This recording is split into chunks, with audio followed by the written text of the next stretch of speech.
But again... So do you believe the senior State Department official who sent this email was lying? Senator, I can't comment on, I don't know who that's from. I don't know if it's, I've never seen it before, so. So you're the chief diversity officer, and you're arguing you are certain discrimination is not happening at the State Department. Is that right? Is that what you're testifying? That's what you just said. Senator Cruz. Thank you, Mr. Chairman. Ambassador Abercrombie Winstanley. The Biden administration, I believe, is staffed by radicals. The State Department has consistently alienated our friends and appeased our enemies. You're empowered as the State Department's first standalone Chief Diversity and Inclusion Officer. Your mandate is to promote a concept on the left called equity, which I think is nothing more than brazen discrimination.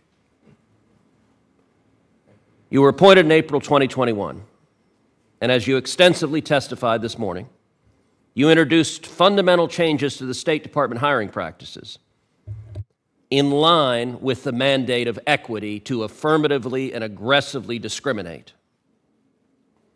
A year after your appointment, in April 2022, the State Department released its, quote, equity action plan to integrate these so-called equity principles into, quote, all aspects of State Department foreign affairs.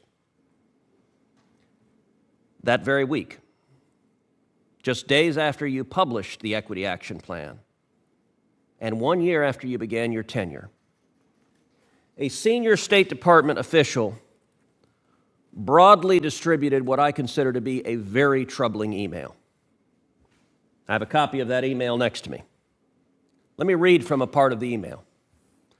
The email says that hiring practices have developed inside the State Department so that, and I'll quote, that certain candidates could not be hired because they have a disability. They are white men. They are straight white men. They are not of the, quote, right religion. All of these are verbatim quotes from the email of a senior State Department official. My first question to you is, did you clear this guidance? Thank you for the question, Senator. I've never seen that before. You've never seen the email before? I've never seen it. So you didn't know it had been sent? This is the first time I'm seeing it, sir. Well, do you know that it is happening? That the State Department perceives, and this is, I believe, as a result of your work, that they have a mandate to discriminate against, as the email says, to discriminate against people with disabilities, to discriminate against white men, to discriminate against straight white men, and to discriminate against people that are not of the, quote, right religion. I'm not sure what that meant, but I suspect it meant that if someone is a Christian. I don't know that because that's not what the email says. Are you aware these practices are happening at the State Department? Again, thank you for the question. I am definite and certain that they are not happening at the State Department.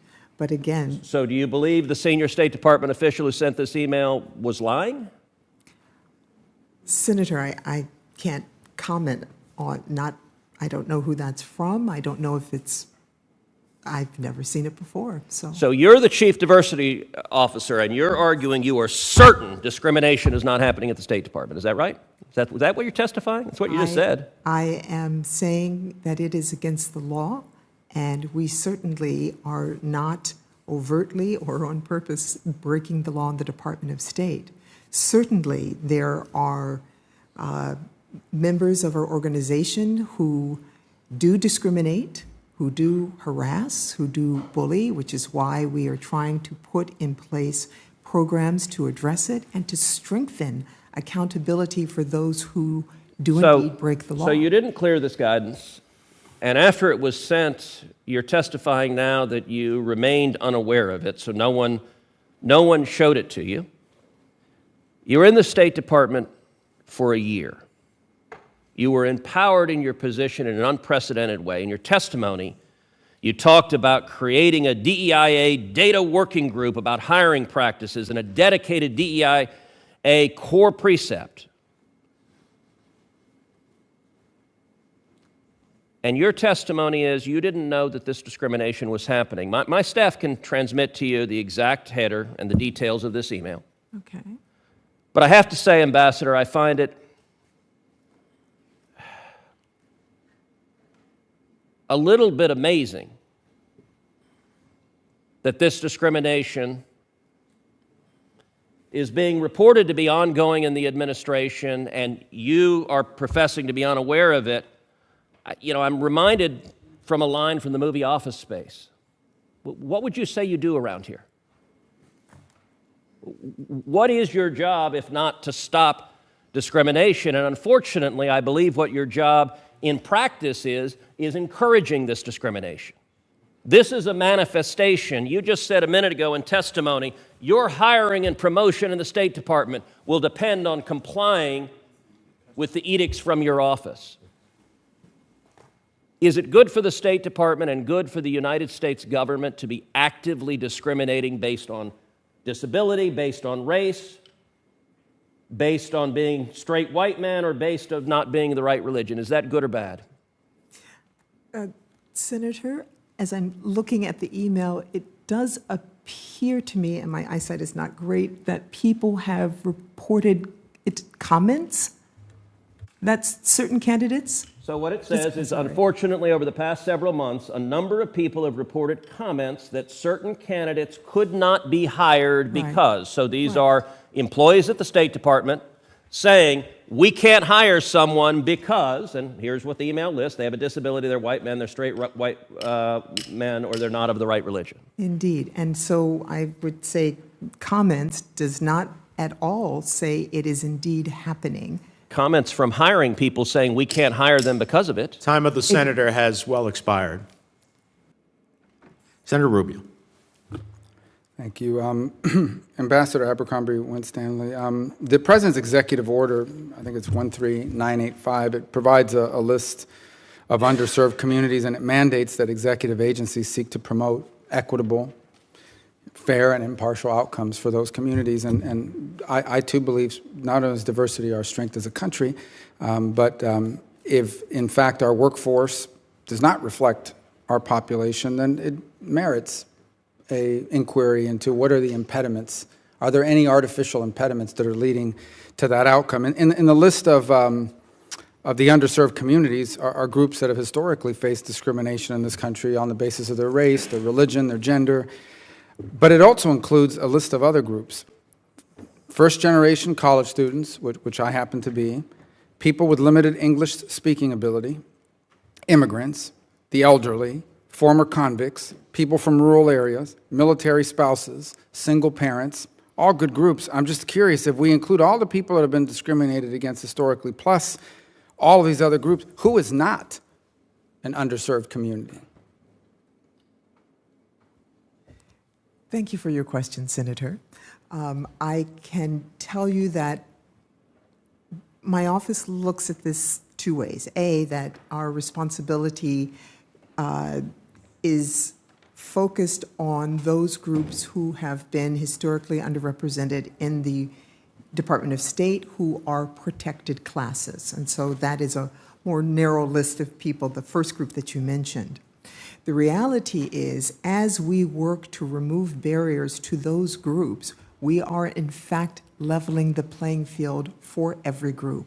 We're focused on making merit-based decisions, so removing those artificial barriers. So when we do things like ensure that people can interview for the Department of State via a virtual technique, while it might indeed help groups that are in the center of the country or from families that can't afford a $1,000 plane ticket to fly to San Francisco or Washington, D.C., it's also going to touch on other groups of people who also have that problem. So in that way, we are able to hit that wide variety of groups. I understand, but I mean, when you add to and I know you didn't write the executive order, but what I'm saying is that when underserved communities expands to include all these other groups, which are all, I mean, there's nothing, I understand the struggles or the challenges of each of these groups individually. It just seems like we've really narrowed the pool of people who we do not consider underserved to a very narrow category of people, which obviously begs the question, what information, do we keep a list of, for example, the religious affiliations of all the employees? Do we keep a list of everybody's ethnicity? Yeah.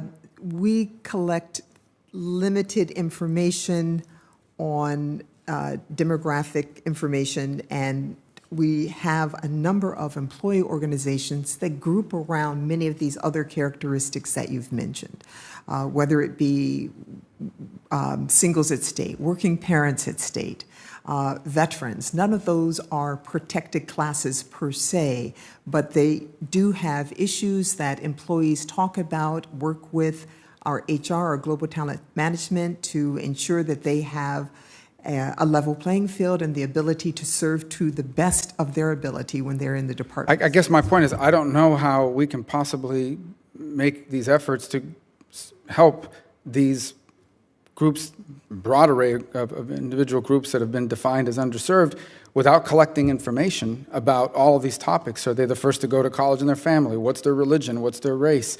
What do they speak English? Are they immigrants? I mean, that's the point I'm trying to make. We're collecting a lot of information. My time is short. I did want to ask you, I'm curious how U.S. interests were advanced by promoting a film festival in Portugal that highlighted Minban, which is a film about a 17-year-old boy who has sexual relations with an adult bartender, and Saint Narcisse, which I think is how you pronounce it, which is a film about incestuous twins. How would promoting, which was part of some sort of drag queen film festival in Portugal, how does that advance our national interest, and how much taxpayer money was spent putting on this film festival?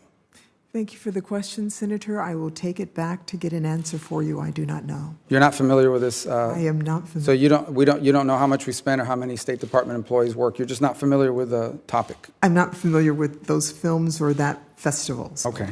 Yeah. Thank you.